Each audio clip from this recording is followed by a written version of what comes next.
Hello everyone, आज हम करेंगे क्लास 11 से एक टॉपिक सदिशों का योग कैसे करें। दो हमें सदिश दिए हुए हैं ए और बी, और इन सदिशों का हम योग करना चाहते हैं और इनका परिणामी सदिश आर प्राप्त करना चाहते हैं। ठीक है, तो आपको ध्यान देना है क्या चीज का, कि ये जो सदिश होता है वो एक भौतिक राशि को सदिश को प्रदर्शित करता है। इसमें एक परिमाण होता है तीर की लंबाई, और ये जो नोक होती है वो दिशा को प्रदर्शित करती है। ठीक है, तो यहाँ पे ये जो भाग होता है इसका, उसको हम टेल कहते हैं, और जिधर की साइड नोक लगी हुई होती है उसको हम क्या कहते हैं, हेड कहते हैं। ठीक है, और अगर हम इसको देखें तो इसका टेल ये है और इसका हेड ये है। ठीक है, हमें क्या करना है, एक सदिश लेना है कोई भी और उसको यहाँ पे रखना है। तो ये सदिश हमने लिया, ध्यान रहे लंबाई चेंज नहीं हो। ठीक है, और दिशा जो है वही रहे। इसका हेड जहां है उसी डायरेक्शन में रहेगा और इसका टेल जहां है उसी डायरेक्शन में रहेगा। और ये सदिश कौन सा है, ए वेक्टर। अब हमें इसके साथ जोड़ना क्या है, बी वेक्टर जोड़ना है। तो बी वेक्टर जोड़ना है तो उसके लिए हम क्या करें, बी वेक्टर जो डायरेक्शन है सेम टू सेम डायरेक्शन बनाएंगे, ना तो उसकी दिशा को बदलेंगे और ना ही तीर की लंबाई को बदलेंगे। ठीक है, तो इस टाइप से हमारे पास ये बी वेक्टर हो गया, बी का टेल बी का हेड। तो हमें ध्यान क्या देना है, ये बी का टेल और बी का हेड। ध्यान क्या देना है कि हमने किया क्या है, हमने ए जो सदिश है उसके हेड के पास बी सदिश का टेल रख दिया है। ए के हेड को और बी के टेल को मिला दिया है। अगर हमने ए के हेड और बी के टेल को मिलाया है, इसका मतलब क्या हुआ कि वो सदिश यहाँ पे आ गया है। अब इनका परिणामी सदिश हमें ज्ञात करना है, और परिणामी सदिश ज्ञात करने के लिए हम क्या काम करें, ये जो आकृति बनी उसमें पहले सदिश का टेल और आखिरी सदिश का हेड, पहले सदिश का टेल और आखिरी सदिश का हेड, इन दोनों को हम मिला देते हैं। अब निशान जो रहेगा वो टेल से हेड की साइड रहेगा, मतलब जिधर हेड होगा उधर तीर का निशान लगेगा। हम ये भी कह सकते हैं कि ये जो जगह है उसके विपरीत दिशा के अंदर हम ये निशान लगाएंगे। ठीक है, नेक्स्ट यहाँ पे देखो, हम ऐसा भी बोल सकते हैं कि ये जो आकृति बनी है ए और बी जिस क्रम में है उसके उल्टे क्रम में ये आर हो जाएगा, और आर की वैल्यू ए प्लस बी होगी। आर की वैल्यू क्या होगी, ए प्लस बी होगी। क्या आया समझ में। अगर एक दो सदिशों को जोड़ना है तो पहले सदिश के हेड के ऊपर दूसरे सदिश का क्या रखो, टेल रखो। दूसरे सदिश के हेड के ऊपर तीसरे सदिश का क्या रखो, टेल रखो। इस टाइप से ये क्रम पूरा हो जाएगा। जितने सदिश हमारे पास है सारे खत्म हो जाएंगे। लास्ट में हमें पहले सदिश का जो सबसे पहले लिया था उसका टेल और आखिरी सदिश का क्या करना है, हेड, उनको आपस में क्या करना है, मिला देना।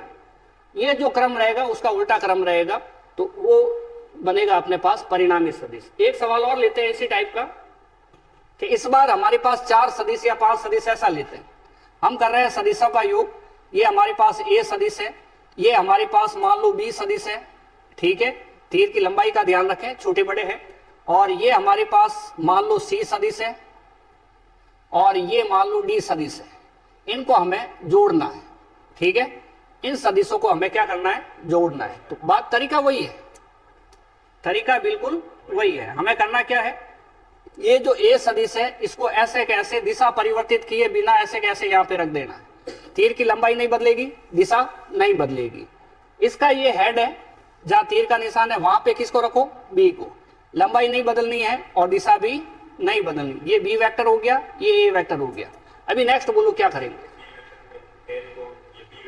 सी जो है उसको ऐसे कैसे उठाना है और यहां रख देना है। देखो दिशा नहीं बदली हमने और तीर भी नहीं बदला है, तीर का निशान भी वही है, लंबाई भी वही है। आया समझ में, आया,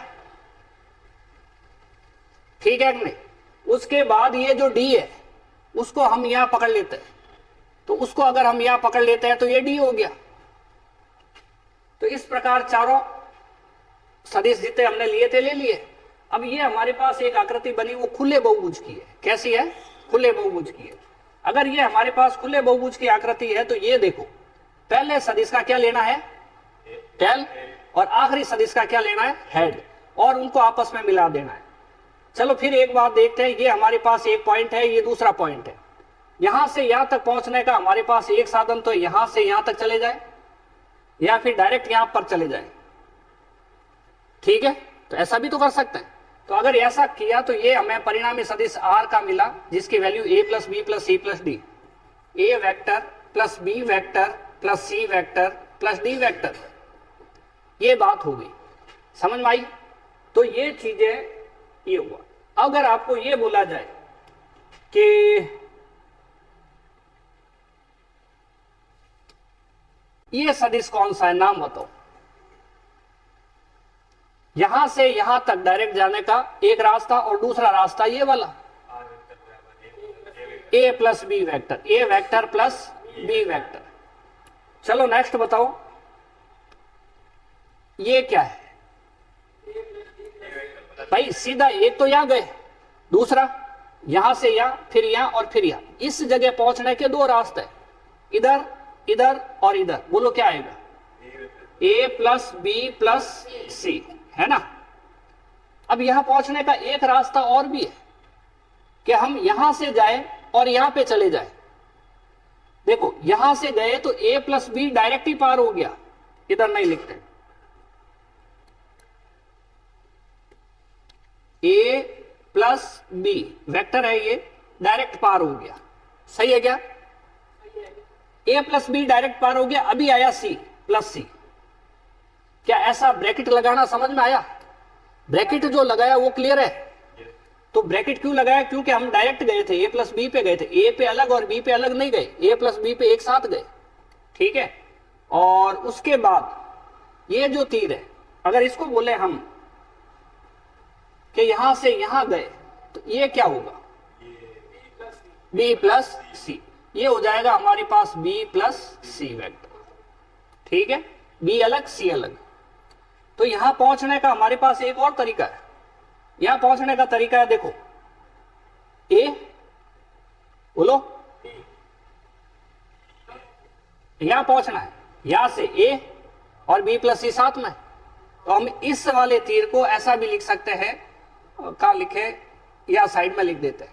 ए पे अकेले गए और फिर बी प्लस सी पे एक साथ गए तो ब्रैकेट लगाएंगे बी प्लस सी। ठीक है कि नहीं? तो इस टाइप से हम लिख, एक कॉम्प्लिकेटेड एग्जाम्पल करने से हमें सारी चीजें समझ में आ जाती है। सोचो यहां से यहां गए,